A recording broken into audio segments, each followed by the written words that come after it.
I'll tell you right now that my story doesn't have any dramatic climax or any cathartic resolution. Don't bother reading it if that's what you're looking for.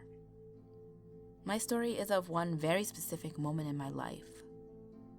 One which, try as I might, I cannot negate as a trick of my exhausted brain played on me, or a momentary lapse of reason and subsequent plunge into childish fears.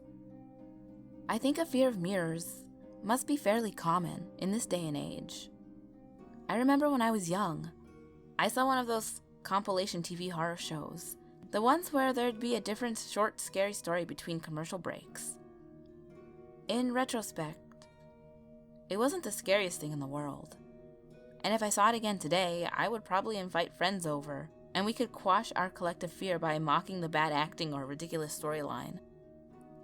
All I remember of it is that a man was being constantly tormented by a disfigured murderous psychopath.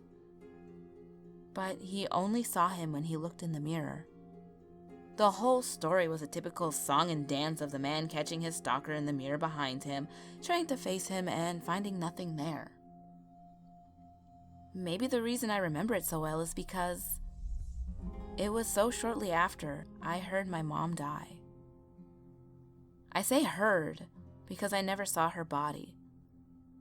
I was watching TV, a different show, when I heard what sounded like porcelain breaking, followed by a loud thud coming from the kitchen 2 rooms away.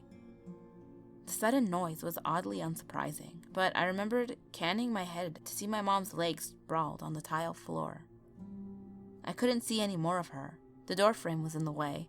Luckily, I suppose, my father ran in first, calling her name somewhat frantically. As I stood up, but did not advance out of what I imagined was fear, I remember him telling me to stay where I was.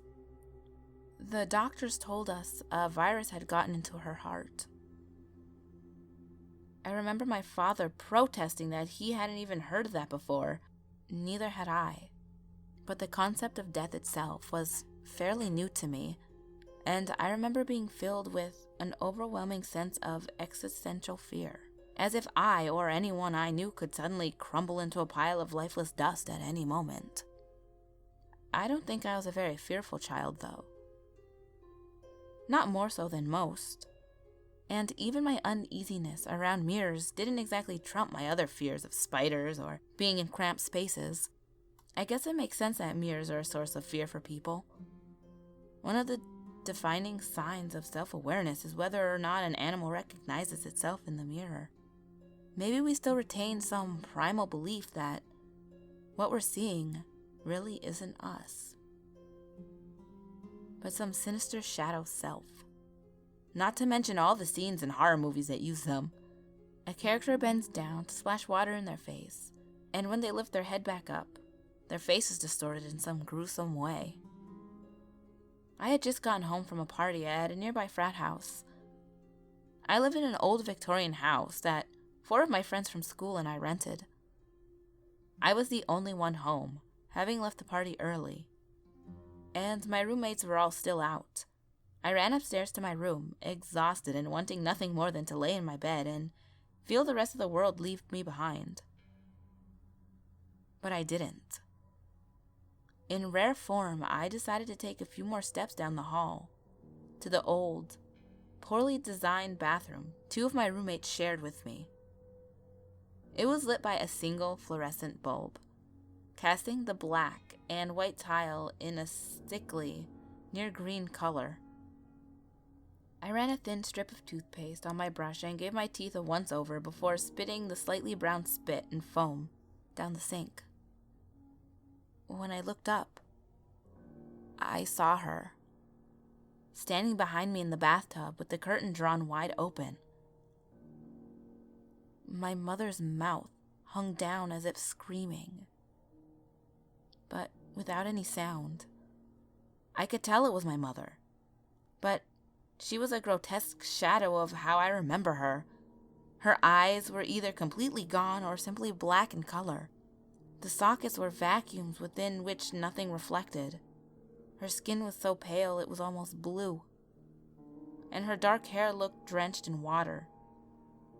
hugging her scalp tight and falling in front of her shoulders in thin strips. Her mouth wasn't exactly screaming as much as hanging open, impossibly open, much further than a person's jaw could extend. She seemed to be wearing a thin white nightgown, drenched like her hair and clinging to her emaciated body. Her stick legs looked like they were going to buckle under her weight, while her arms reached back against the wall. I must have only seen her for a few seconds before turning, screaming and falling backwards, slamming hard against the tile floor. The tub was empty. There had been no sound, and now as the echoes of my cries dissipated, I could only hear my heavy breathing. I don't know how long I laid on the floor of the bathroom, the fluorescent bulb dully buzzing, as I became too frightened to even move. Eventually, I heard the downstairs door swing open as a parade of drunk college boys and their floozies poured in for the night. They found me on the floor, and thought it was hilarious that I was so drunk I had almost passed out in the bathroom. I never saw her again. I never wanted to see her again, and every day I wish I hadn't. There are myths of people being scared to death, or being haunted by dreams of a single event for their whole lives. I've had dreams too, but they aren't what haunts me to this very day. When someone you love dies, you tend to forget everything bad about, and eventually your fond memories of them just coalesce into a fondness you share with everyone else that knew them. But that's not how I feel about my mother. I was too young to have endless loving stories about her. Instead, all I can remember is her face that night in the mirror. My story doesn't end with me taking my own life, or anything dramatic like that. I have thought about it, though. I tried putting a length of rope across my neck one day and squeezing, just to see what it would feel like. But I would never go through with it. It isn't so much that I want to live. What bothers me the most is that I don't know for sure what happens when we die. Nobody knows. But what I saw that night in the mirror makes me think I do. Ghouls, I hope you like this creepypasta. It was kind of different. There was no big whoo scary thing. It was really, really realistic. And I really like that about this creepypasta. I'm also very sorry that this video is super late. I feel terrible, but at the same time, I'm like, shit happens, so I have to try not to stress about it. Even though I did Twitter about this. I did tweet about this twice. I was like, oh, the video is gonna be late, and then I was just like, fuck, this video is gonna be hella late. So I apologize. I had to go to a meeting for my son's preschool, and apparently he's starting tomorrow.